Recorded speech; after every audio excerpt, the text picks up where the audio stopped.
Welcome to Making Sense of the Madness. We got a great show lined up for you today. We've got Adam Lovinger to talk about the insider threat. We're going to go deep into the deep state and beyond. You're not going to want to miss it.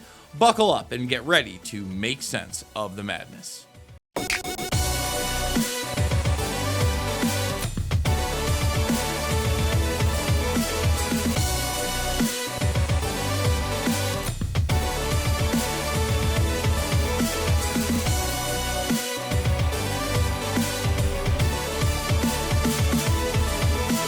And we are back.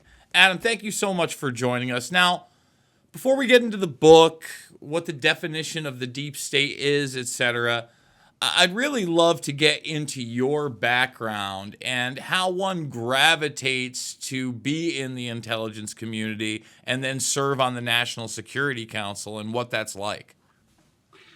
Yeah, so I don't know how far you want to go back. We won't start in the crib. But I'm a lawyer by background, and I was working in a big law firm while September 11th happened. And I realized that my calling in life was not making rich banks richer. I understand that rich banks have to get richer and that there's capitalism, and I'm a great supporter of that. But I was working in Washington, D.C. The Pentagon's right across the river. It had been hit on 9/11. And I'd always had a great interest in national security. I have a master's degree in security policy. And I just got the opportunity to enter the Pentagon and serve as the general counsel in the lead Iraq and Afghanistan Reconstruction Support Office from the Office of the Secretary of Defense. And I was in that job for a couple of years, and soon thereafter learned that we really had no serious strategies to win our wars in Iraq and Afghanistan. So I started looking around the Pentagon, where's strategy being done in this building? And it turned out it was being done just down the hall from where I was. And I started to develop relationships with this high-level strategy office called the Office of Net Assessment. And, within a couple of years, I was hired and I was working on national security strategy. So when you get in there post 9/11, and you start to realize you don't feel like there is a coherent vision for what's going on in the Middle East, what are you seeing? And does that vision ever form in a coherent manner? Yeah, so, one of the things I talk about in my book, The Insider Threat, is my relationship with General Mike Flynn. And he ultimately, when he becomes National Security Advisor, he brings me over to the National Security Council in the Trump administration. But if we go back 10 years, our relationship really began around the year 2016. And what we were both seeing, he was in battlefield intelligence, and I was in, I would call it the highest level strategy office in the Pentagon. We were seeing the same thing and the same pathologies. Number one, we were seeing not much focus on really winning these wars. And this is an old problem that goes back to the beginning of time. War creates economic opportunities. There's all these defense contractors. In times of war, a lot of money's being made. And so there's all of these institutional pressures just to keep these wars going, not to win them, not to seriously focus on let's solve these problems and let's move on. So there's that problem. The other problem is also a bureaucratic issue where you really have, empires, bureaucratic empires getting developed inside the national security state. And again, the exigencies, the threats, the crises that emerge out of wartime, there's a lot less scrutiny that goes into building these bureaucratic empires during times of war. And then finally, there's a third aspect, which I think, sets my, book apart from a lot of other books and may, open people's eyes a bit, is there's a certain ideological aspect to America not winning its wars. We've seen recently all of these protests on Ivy League university campuses, these pro-Hamas protests, these anti-American protests. These things do not happen in a vacuum. This sort of ideology, this anti-American ideology, has consequences once it starts seeping into our national security bureaucracy.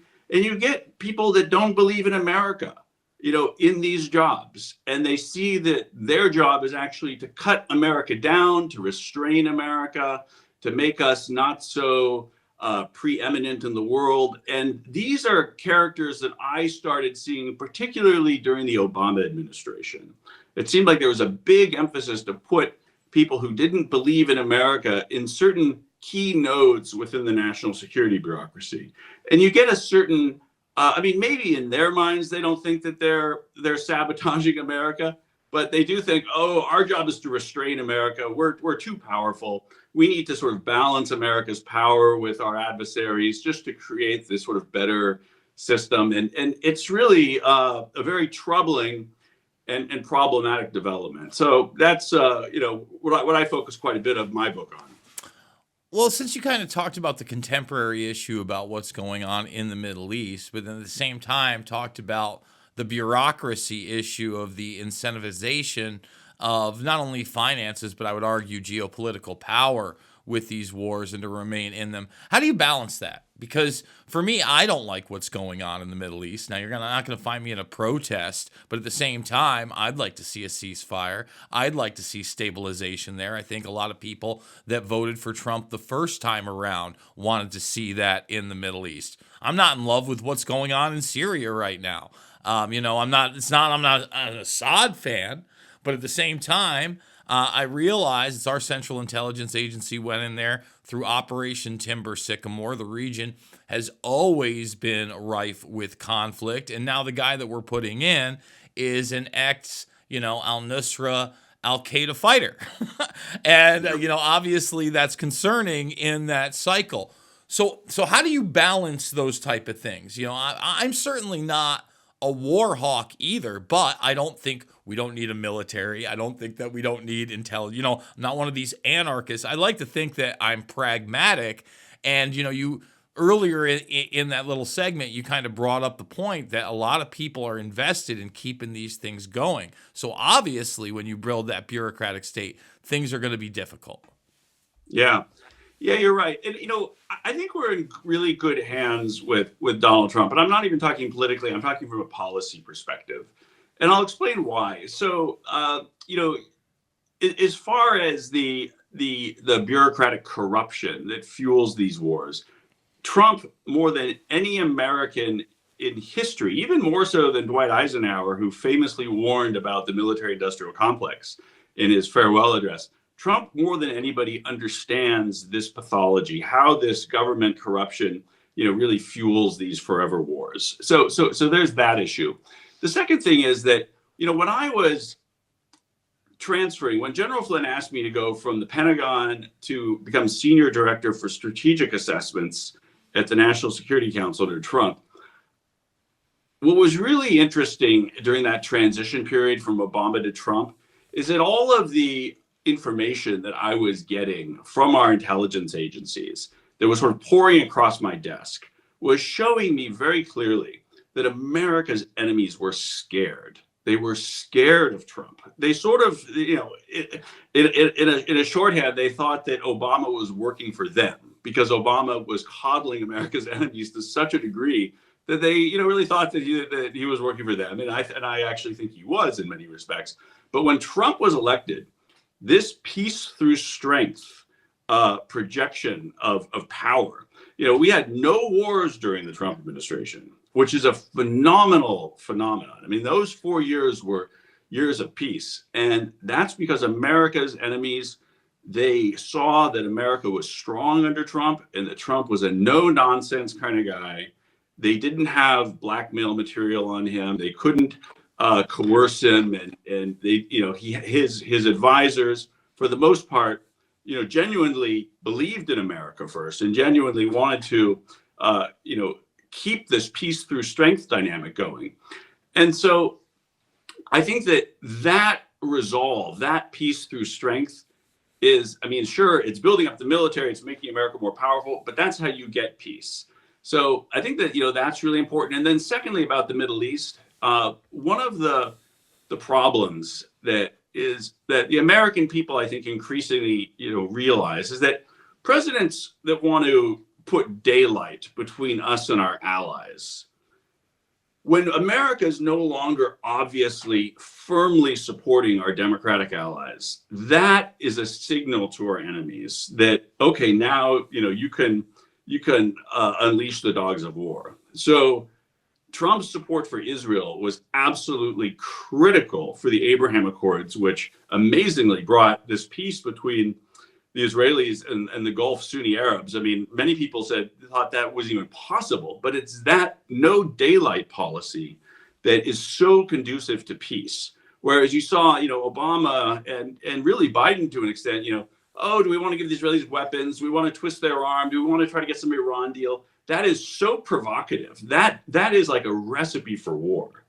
And so, maybe some people get, frustrated with various allies of ours, but you got to realize that, like in a family, dealing with outsiders, like you kind of keep the family business on the inside. And to the outsiders who, don't wish your family harm, who wish your family harm, you show solidarity.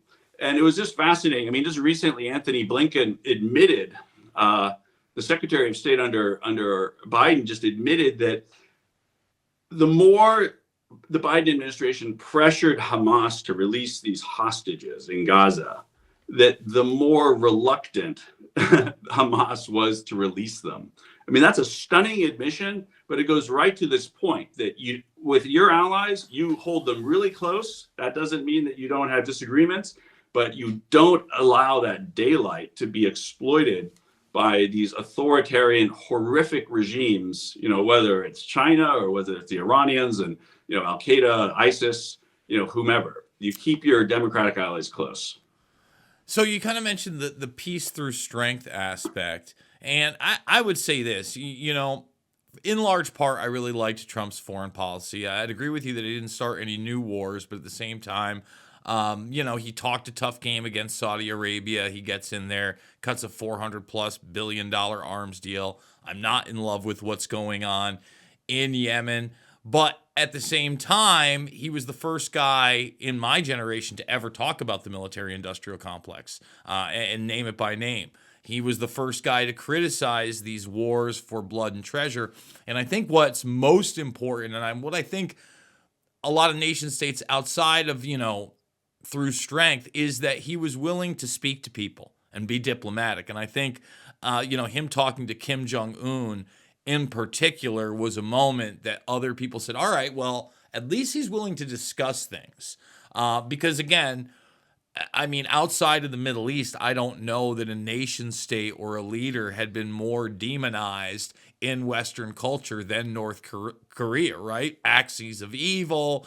Even Trump had fun with Little Rocket Man and all that stuff. But at the end of the day, he was able to make that historic trek into North Korea and have a conversation. That's what I want to see more of. That's what I like about the guy. A lot of people talk about him, unfortunately, in a negative respect when he even hints that Xi Jinping is intelligent or powerful or made a correct policy decision. I think that's intelligent and pragmatic, and I want to see and hear those things, and I want those people to speak together. Same thing with Russia, right? I mean, I watched that joint press conference between Putin and Trump. More of that. What are your thoughts? Jason, you're actually focusing on an issue that you and I are perfectly aligned on this. I've been thinking precisely about this issue for a long time. One thing that is so unusual about Trump is that he's like an ordinary American. It's like he recognizes that, okay, you have these adversaries. You have Kim Jong-un in North Korea. You have Putin in Russia. You have Xi Jinping in China. And there's a lot of problems with our relationships with them, and these are very destabilizing countries. But he's not so obsessed with, putting out the peace feelers, extending a hand of not, alliances or partnership or working together, but just trying to see if you can resolve your differences. And he's man enough to extend himself to, even if there's like a 10% chance of success, he's still willing to take it. And I think that that's what he did with Kim Jong-un. It's like there was no real basis for a deal, but that's not going to deter him. He's man enough to be able to take it on the chin. And you know what? He's going to try to make peace with Kim Jong-un. And if it doesn't work out, chances are it's not going to work out. But it's like he puts himself out there. That this is so rare, Jason. I mean, I'm glad you focused on that, because like so many American presidents are just obsessed with, managing these relationship and essentially, but when leaders come together, it's just a photo op because everything's been worked out ahead of time. And, that's really taking off the table a lot of tools of statecraft when that's what is sort of guiding you. And so I think that what made, for example, the Abraham Accords, just blew people out of the water. I mean, that was incredible. That's genuinely, one of the biggest obstacles of peace in the Middle East that every American president since, the 1948 has been trying to create, peace between Israel and its Sunni, the Sunni Arabs, and has failed. But here Trump comes along and he succeeds tremendously. And it's because he's willing to, expend the capital of the presidency of the United States, take risks, and that's just what ordinary Americans do. And that's, I think, why, one of the many reasons why, he was elected with such a mandate. Well, he certainly, despite the media fervor, has been the most popular president in my generation. The Insider Threat, How the Deep State Undermines America from Within, is the book. We're going to take a quick break, and we'll be back with more Making Sense of the Madness after this. Hey, folks, it's your buddy John Rich here and co-founder of Old Glory Bank. Let me ask you a question. Why would you trust your banking with people that hate you? Well, you shouldn't. We're building a freedom economy, and now we have a pro-America bank. It's called Old Glory Bank. Check it out at oldglorybank.com and open yourself an account today. Old Glory Bank is a full-service, FDIC-insured online bank with business and consumer banking and customers in all 50 states. It takes just 8 minutes to open an account at oldglorybank.com. Vladimir Putin will remain in office until 2036.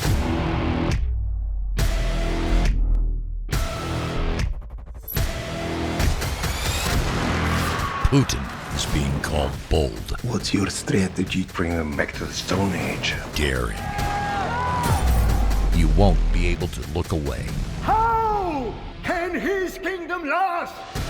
Putin. Rated R. In select theaters January 10th. And we are back. So, Adam, in the subheader of your book, you have the term deep state. Now, obviously, a lot of people will say that's a loaded term, a convoluted word. Some people will tell you it doesn't exist. Some people in the mainstream will tell you, thank God there's a deep state at this point. I tracked the terminology back to a guy named Peter Dale Scott, who's a lefty guy, but a historian, and coined the term, back in the late 70s, early 80s, talking about deep events in politics, the assassinations of the 60s in particular, and saying, every once in a while, we have one of these large-scale events that you just know that we're not going to be able to get to the bottom of. Now, again, I think it's been used in a number of terms, especially over the last decade or so, but only over the last decade or so did it become popular vernacular as well. What is the deep state? Where is the deep state right now? And when battling the deep state, what do you think would be the most effective in doing so? Yeah, no, it's good. I think it's really good to, define it. As I mentioned, I'm a lawyer by background, and it's you really have to know, define what you're talking about, particularly a term, the deep state, which gets thrown around a lot. And I try, in actually the very first pages of the first chapter of the book to really, tell the reader what I'm talking about. And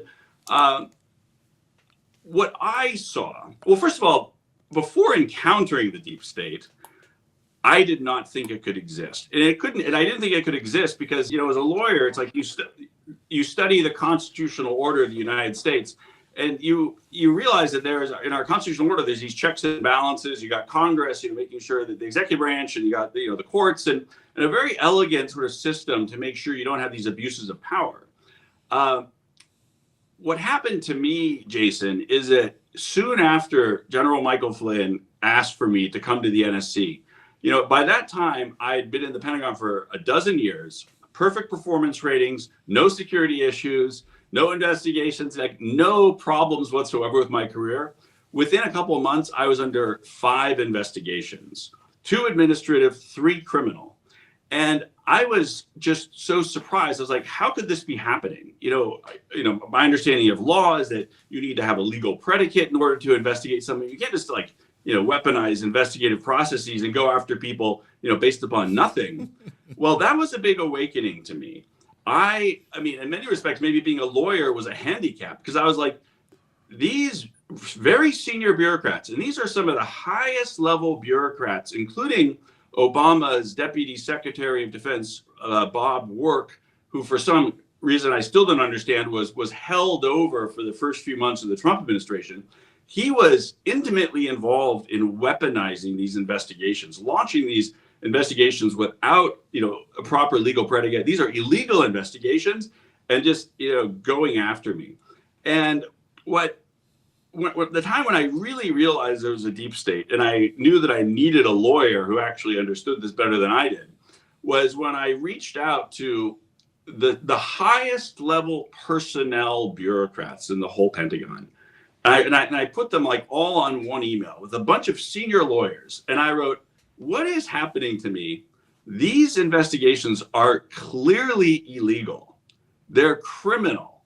And this needs to stop. And, I don't want, people's careers to get destroyed by, weaponizing federal processes. That's a serious crime. And all these lawyers and all these senior officials, these are senior bureaucrats. They said, no, you got to cooperate with this stuff. And then at that point, I was like, whoa, the law doesn't matter. And then, so what I saw, Jason, over the course of then, about 4 years, is that I'm fighting this system where the facts and the law don't matter. I mean, I was sort of hermetically sealed off from the facts and the law. And I went from one node to another node to another node. And what I mean by that is that first of all, my security clearance was suspended based on lies. Then it was revoked based upon a separate set of lies when they realized the first set of lies, wasn't going to, hold up. And then I was removed from the civil service based upon an entirely new set of lies. And then I had to, appeal that. And what I realized, and what I call the deep state, are these various nodes within the national security bureaucracy, kind of boring jobs like, the security clearance jobs, the certain personnel jobs, the administrative law judges.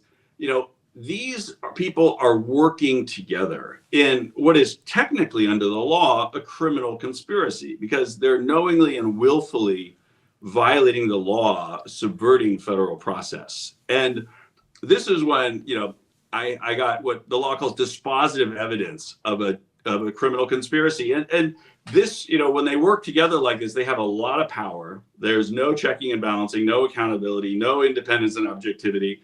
And it's a Soviet process. You would see this happening in the Soviet Union, but here it's happening in the United States of America, and targeting, people coming into the very White House to work for the president. So there's a few things that I want to hone in on this. You just mentioned checks and balances. And, I often posit that we unfortunately have moved so far away from the constitutional republic in which you had an executive, a legislative, and a judicial that balanced one another. And I would argue that unfortunately post-World War II is when that really begins to accelerate with a executive within an executive, mainly through the avenues of the continuity of government program and these black sites that begin to be created with things that are born classified outside of the purview of the presidency. And now we're in a system where you constantly hear about democracy, especially from one side of the political spectrum, but we're not a democracy for a damn good reason. If we want to amend the Constitution and Bill of Rights, you need a 2/3 and then a 3/4 vote. That's not a democracy. And that's to ensure that we are not cavalier about changing that document, because in essence, it's supposed to support the minority. It's supposed to support the individual. However, with these bureaucracies, we have moved further and further towards collectivism. And unfortunately, I would say collectivism built on false narratives, often perpetrated by our intelligence community, the FBI, the CIA, the NSA, Homeland Security. There's a dozen other ones. You know, there's the pseudo agencies, fusion centers, etc. Some have now called that the blob, right? That's not the deep state. That's just the big administrative state. In order to rein in the quote unquote deep state, the bureaucrats that are really making the moves behind the scenes in these offices, don't you have to severely cut down the blob? Yeah. I think that job number one is to get more serious about enforcing the law. So what has really shocked me is that, we have all of these laws on our books, and Congress spends a hell of a lot of time, passing laws that are very detailed and, arguing over every single word. But what I've seen, Jason, firsthand are entire statutes that are just ignored, and in a very dangerous way. For example, the Freedom of Information Act. This is a very important act to ensure that the American people have access to the sort of the secret dealings of what's going on inside the U.S. national security bureaucracy and the federal government as a whole. What I've seen is that these hyper-empowered bureaucrats can ignore and weaponize the Freedom of Information Act to conceal based upon lies. There's various exemptions, in the course of what the deep state, in my case, calls administrative due process. Like, I'm going from one node to the next, to the next, and next, and everything's hermetically sealed off from the facts of the law. None of it matters. There was this one senior bureaucrat. His name is Ned Fish, and he's now the head of security at the DCSA. So the guy that's in charge of all security clearances in the United States government. I mean, it's incredible. This guy, we put in a Freedom of Information Act request for his emails. He sent us 76 pages that were entirely blacked out.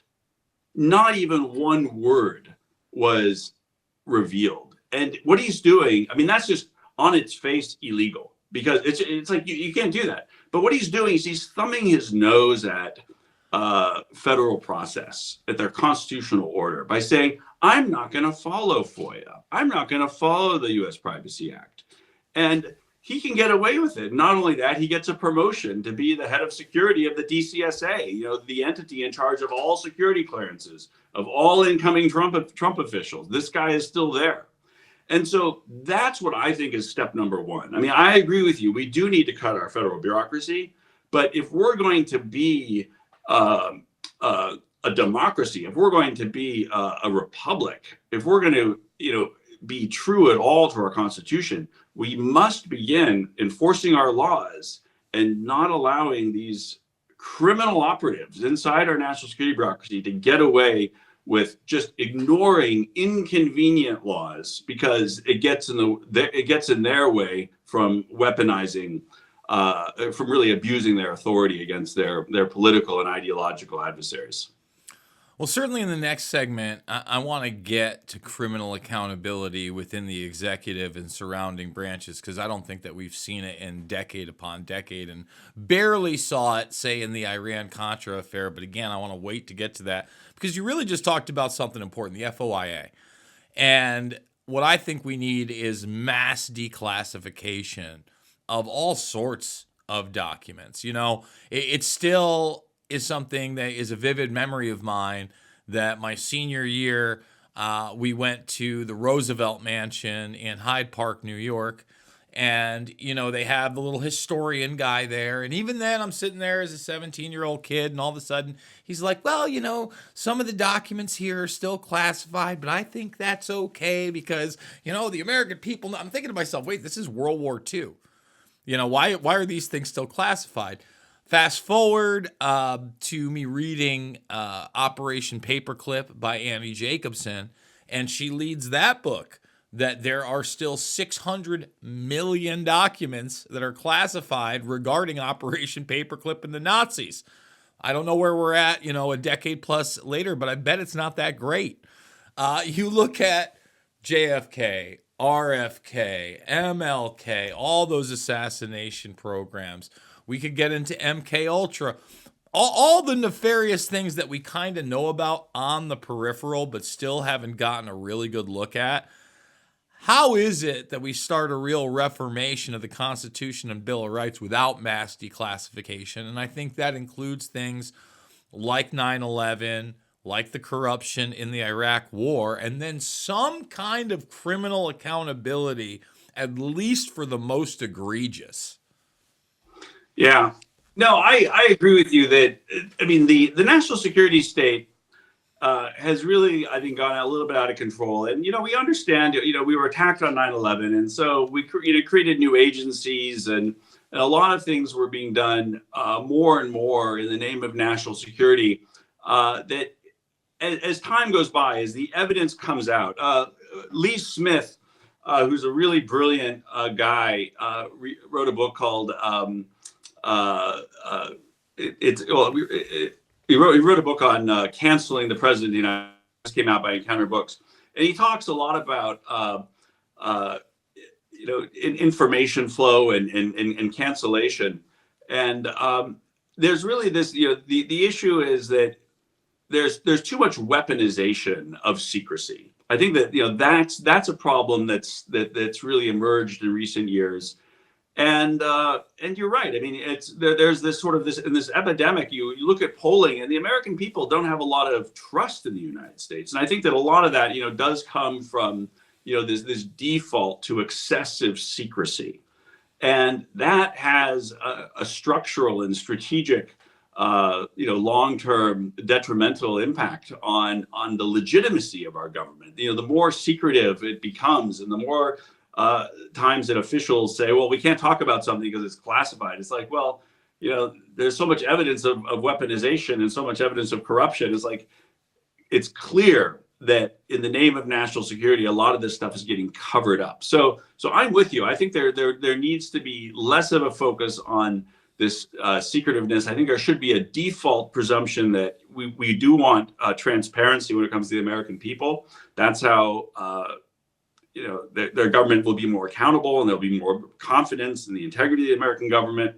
So yeah, no, I think that's important. I think that's an important thing. And most people that I deal with, who are focused on the issues, I'm personally not focused on the declassification issue, but there are a bunch of people I know going into the Trump administration, including Russ Vought, the director of Office Management and Budget. He's very concerned about this issue. So I do know that a lot of the incoming Trump people care about this. The book is The Insider Threat, How the Deep State Undermines America from Within. We're going to take a quick break. More making sense of the madness after this. Attention business owners and entrepreneurs. Patriot TV is launching a brand new TV series showcasing American-made products, and your business could be featured. Whether you sell your products online, on Etsy or Shopify, and dream of reaching millions of viewers on smart TVs like Samsung, Sony, TCL, and LG, or apps like Roku, Android, and Apple TV, this is your chance. We're searching for US-based businesses offering all types of products and services proudly made in the USA. If you've ever wanted to showcase your products on TV like QVC or the Home Shopping Network, now's your opportunity. Support our American economy, grow your business, and be seen by loyal Patriot viewers across the country. Know someone with a business or have a business yourself? Don't miss out. Contact us at supportingpatriots.com today. Be a guest on this new exciting TV series. Let's put your American-made products in the spotlight. Hey folks, it's your buddy John Rich here and co-founder of Old Glory Bank. Let me ask you a question. Why would you trust your banking with people that hate you? Well, you shouldn't. We're building a freedom economy, and now we have a pro-America bank. It's called Old Glory Bank. Check it out at oldglorybank.com and open yourself an account today. Old Glory Bank is a full-service FDIC-insured online bank with business and consumer banking and customers in all 50 states. It takes just 8 minutes to open an account at oldglorybank.com. And we are back. Before we get back to our next guest, I want to remind people that from Horizon Events comes a bold and daring new thriller, Putin. It tells the story of Vladimir Putin's rise to power and imagines in the near future how that rise could come to a shocking end. Putin is rated R and is now playing in select theaters. Adam, we talked about accountability. And, I've posited this to a ton of my guests out here, Giuliani, many of them, and said, look, we haven't had any real accountability within our executive since Iran-Contra. And I would say, I guess you could say Scooter Libby, took the brunt for Enron. But at the same time, he got a pardon from Trump. And if you think that he was the head of that cartel, come on, give me a break, right? Most of those people, even during Iran-Contra, now that we're several decades away from, got slaps on the wrist. They had their sentences commuted or pardoned. And the guy that made the face of it, Oliver North, got book deals, TV shows, and radio shows and became a millionaire. Not the way to discourage that type of behavior. And when you look at that type of behavior, you've got the United States running covert wars in South America. They're utilizing their ally Israel to run the guns down to South America in this plausible deniability circle. And I don't know that network was ever really reined in. How do we get accountability if when such criminal actions are taken, we don't really prosecute them or really even persecute them in the court of public opinion with the media we have? Yeah, no, it's a huge problem, and I think that it's actually one of the central problems with the deep state, for lack of a better word, and just the American people's confidence in our federal government. It's like the American people, they know that if they commit a crime, God forbid, if they commit a crime, they will be prosecuted, and there's a lot of ordinary Americans, there's a lot of minorities in this country who get a very, very raw deal. And then you have these elites, at the highest levels of government. You have James Comey, who lies to Congress, which is a crime. He mishandles classified information knowingly. That's a crime. You have Hillary Clinton, who generates the Trump-Russia collusion hoax. That's a very serious crime that she, the American people, as they went to vote for the polls, she had lied that Trump was the one who was collaborating with the Russians, where, in fact, it was she who was collaborating with the Russians through various cutouts, of course. But what happens at the end of the day is that, if you have this sort of dual justice system in America, you're really going to, it's antithetical to everything the founders envisioned.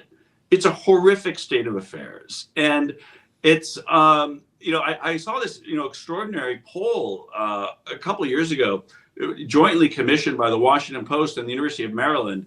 And the poll was that 34% of Americans think that violence against the government under certain circumstances is totally legitimate. And when you think about 1 in 3 Americans are thinking, violence is something that's legitimate. This is not a good thing. And so I think that, we're in a crisis now. Sometimes good can come from bad. And one thing that's really happened since the Iran-Contra affair that you mentioned is the politicization of legal warfare, or what's called lawfare. What's happened to Trump with all these lawsuits, Peter Navarro getting sent to prison, Bannon getting sent to prison. There's really, the Department of Justice is the most politicized government agency there is. In 2016, there was a poll done, and 94% of all political donations from the Department of Justice went to Hillary Clinton. 6 went to Trump. This is a real problem. These agencies are not apolitical. They're highly politicized. And so if the Department of Justice is the agency that has the legal authority to criminally prosecute people, you can't have 94% voting for one party and 6 for another. It's an absurdity. So no wonder you're getting the politicization of these criminal prosecutions. That's got to stop. So I think we're really reaching a tipping point here. Trump and his staff, they recognize how politicized the criminal justice system is, and I think they're going to do something about it. But it's really had to reach this critical state for there to be getting much attention on this issue. What can really be done about it? Because you know, one of the things I really liked about Vivek Ramaswamy when he was running was his statement that, you know what, the way that we're going to cut these bureaucracies is we'll just cut them in half day one with the Social Security number. That way they can't claim it's political, and then we'll whittle them down from there. I had never thought of that. I kind of thought to myself, well, that's actually pretty brilliant. I don't know how that works in reality or if it would ever be allowed to happen in reality. But we have a ton of bloat. If we were to do that, the world doesn't end. The government doesn't shut down. The U.S. doesn't become weaker militarily. So I was like, hey, that's not a bad idea. I'm extremely skeptical with this Doge thing. I honestly, I hate the fact that it's even named that to pump up Elon's meme coin. I mean, talk about jackassery. I get it. We're Americans. We like branding, et cetera, et cetera. But again, I'm extremely skeptical where that happens. You got Patel coming in at the FBI. He said some good things. You know, I loved when he said, let's take everybody out of that D.C. building, send them around the country, tell them that they're going to fight crime, and we'll turn that into a museum. I've often posited a similar thing about the United Nations. Get the U.S. out of the UN, UN out of the U.S. We got a nice building to make a nice museum in where we can show all the evils of globalism and the failures of it. Just an idea. In reality, what happens in less than 2 weeks now? We got an administration incoming in about a week and a half.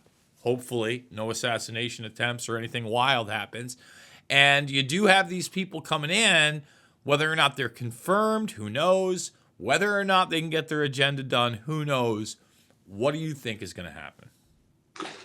Yeah, so I don't know what's going to happen, but you know, you're talking about some serious structural reforms that are necessary, and I don't like to opine on things that I don't have, you know, firsthand experience with or expertise in. But there is an area that I do have firsthand experience with, and I believe some expertise. I didn't want to get expertise in this area, but I had to develop it in the course of, you know, fighting this lawless administrative state, and that is, you know, relates to these inspectors general. So I didn't really think much about inspectors general before going to work for the government. And even while I was in the government, I rarely encountered them. But, you know, pretty much every federal bureaucracy, you have this, what's called like an internal watchdog. And what I've noticed, Jason, is that this is something that just doesn't work. These internal watchdogs have been totally captured by the agency that they're supposed to check and balance. What's kind of crazy is that the agencies that they're supposed to check and balance also pay their salaries, pay their pensions. And so it's this farce that they're at all independent and objective. And what I've noticed, and I talk about this in my book, is that these inspectors general, they must be disbanded. And fortunately, Trump has a 10-point plan dismantling the deep state, transferring power to the American people. And on number 6 of that 10-point plan is addressing this problem of inspectors general. It is a desperate, desperate problem. I, for example, in chapter 23 of my book, I write about, you know, how there was a senior investigator in the DOD Office of Inspector General who was murdered on the premises of the DOD IG. This is a secure facility. He's murdered. He's stuffed into the trunk of his car. The Alexandria Police Department determines, they do an investigation to determine it's murdered. And then what happens? The DOD Office of Inspector General covers it up as a suicide. And it's been covered up, Jason, to this day. And so if you can have these inspectors general murdering their investigators and concealing it and covering it up as a suicide, don't you think I mean, it's not unreasonable that they are just criminal enterprises who are doing massive cover-up operations. And it allows these agency leadership to steal from the American people, to line their pockets, to, you know, pay their buddies, you know, sweet federal contracts, and ensure that nobody's watching. No, these inspectors general are in on it, and they're criminal operations. And this is a problem. The United States Office of Special Counsel is another agency that I have firsthand experience with. This agency is supposed to protect federal whistleblowers. Well, the guy who was murdered and stuffed into the trunk of his car was whistleblowing to Congress. And what did the U.S. Office of Special Counsel do? Nothing, because they're part of the criminal cover-up operation. So this is how bad it is. I, Jason, didn't think it could be this bad until I went to the Alexandria Police Department. I was like, here, I got this FOIA report. The guy was reported as suicide. You're saying it's homicide. I'm writing my book, The Insider Threat. Chapter 23, I need you to confirm or deny that this is an authentic report from your Alexandria Police Department that determines that it was homicide. What did they do? They said, yes, it's an authentic report. It was homicide. But it's been covered up, Jason, to this day. And so coming back to the big structural issue that you mentioned, inspectors general, that function must be transferred to the legislative branch. Those personnel, those billets, that is the job of Congress under the United States Constitution. Congress must check and balance the executive branch. The executive branch cannot check and balance itself. It's a totally compromised operation. And it's one of these emperors has no clothes issue. It's so obvious the emperor has no clothes. It's so obvious these IGs are just cover-up operations for the very agencies that pay their salaries. It's like, come on, So on day one, I think that is a critical issue, is to address this problem of IGs and the U.S. Office of Special Counsel. We got to take one last break. When we come back, I want to hone in on the issue of censorship, big tech, government, media, collusion, and how we circumvent that obstacle, or at least fight back against it. Final segment of Making Sense of the Madness after this. Hey folks, it's your buddy John Rich here and co-founder of Old Glory Bank. Let me ask you a question. Why would you trust your banking with people that hate you? Well, you shouldn't. We're building a freedom economy, and now we have a pro-America bank. It's called Old Glory Bank. Check it out at oldglorybank.com and open yourself an account today. Old Glory Bank is a full-service FDIC-insured online bank with business and consumer banking and customers in all 50 states. It takes just 8 minutes to open an account at oldglorybank.com. I couldn't give anything a higher endorsement. I would be remiss had I not include Cardio Miracle on my very short list of secrets. It's the real deal. It's a real product. It's not another supplement. I'm operating about 6 to 8 hours, and I've noticed that being on this Cardio Miracle has made a huge difference. Since I started taking Cardio Miracle, about 8 months into it, the benefits have been fantastic. If I get hungry, then I just have a Cardio Miracle. Not only is it safe, but it's necessary to take Cardio Miracle to stay well. This let me sleep. It's feeling with more energy, more get up and go. And it's all because of what this company does. For me as a doctor, Cardio Miracle is a staple. Cardio Miracle to me is hope in a glass. To try Cardio Miracle for yourself and get a special fan discount, go to the host page right now and click the link for Cardio Miracle.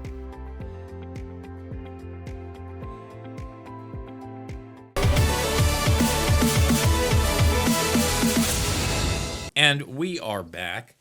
So during the COVID-19 84 nightmare, I don't think it was ever more, at least prevalent, and people became more aware that there's a certain collusion between government agencies and big tech companies, media, and the narratives that are put out there. Now, I often talk about this as a plausible deniability circle, right? Like when Zuckerberg's sitting there with Joe Rogan and he's like, well, we didn't get told to take anything down. We said something was coming down the pipe and it looked like Russian disinformation. So yeah, we decided to censor the Hunter Biden laptop story. Meanwhile, our own Department of Justice and Bill Barr had the thing for 10 months before, and they all knew it was real, and yet nobody mentioned that, and we end up censoring it. Now, one of the most disturbing things that the Supreme Court has done in recent history, in my opinion, is stepped in on the Missouri versus Biden decision by the state Supreme Court, where they clearly said, hey, this is collusion. The government's telling these social media companies what to do, and then they're doing it. Now, I'm a dumb guy. I didn't realize that when they stepped in and they said, oh, well, look at this, and we're going to, I was worried when they said, we're just going to suspend the ruling, and we're going to decide. But then I thought they actually had to rule on the case. Instead, they pulled this no standing nonsense again. So this whole issue is still in limbo. It was cut and dry to me. The state Supreme Court seemed to get it. And yet we're still in that realm of censorship and collusion. And let me take it one step further. This is an article from 3+ years ago now. Exclusive inside the military's secret undercover army. I'm just going to read the first paragraph. The latest undercover force the world has ever known is the one created by the Pentagon over the past decade. Some 60,000 people now belong to a secret army, many working under masked identities and in low profile, all part of a broad program called Signature Reduction. Now, they later say that that's actually not the name of the program. It's an art form. That's what it's referred to as. The force, more than 10 times the size of the clandestine elements of the CIA, carries out domestic and foreign assignments, both in military uniform and under civilian cover, in real life and online, sometimes hiding in private businesses and consultancies, some of them household name companies. That's a large force. They're acting domestically. They've been around a decade plus. You read that article, there's been no oversight. I think we would be ignorant to think that they aren't in the most powerful consultancies and businesses like Google, like X, etc. When you have a totally unaccountable government agency that's doing clandestine operations, by the way, they follow somebody there, and they have access to all of the DMV records. They can create people, they can take them away, they can modify things. In fact, going into beyond the virtual environment, they show you some of the tools. And when I saw this, I was just kind of taken aback. That looks like a regular hand. It's actually a DARPA-created Operation Silicon glove that these people wear that can have anybody's biometrics on it. And by the way, emit human oil. Doesn't an agency like that need some type of oversight? And isn't it a huge problem when you continue these plausible deniability circles with companies and governments so nobody is accountable? Yeah, these are huge, important issues that you're raising, Jason. I'm really glad that you're doing it. It's a real public service, and thank you for that. One of the things, I mean, there's two big issues that trouble me. I mean, there's more if I think about it, but there's two that really jump out. One is the amount of surveillance. I mean, Americans don't want to live in a surveillance state. I mean, that's what's happening, and that's what happened during the Soviet Union in Russia, in the Soviet Union. That's what's happening today in China. It's like there's just something psychologically so unpleasant about just constantly having all of these watchers, watching everybody. It's, the American people have what's called what the Greeks call as thymos, and it's like a spiritedness. And Alexis de Tocqueville, talked about this a lot in some of his writings on early America, which was that, part of our joie de vivre, we're about, life, liberty, and the pursuit of happiness. If we're living in a surveillance state, you can't be happy. I mean, it's a horrific thing.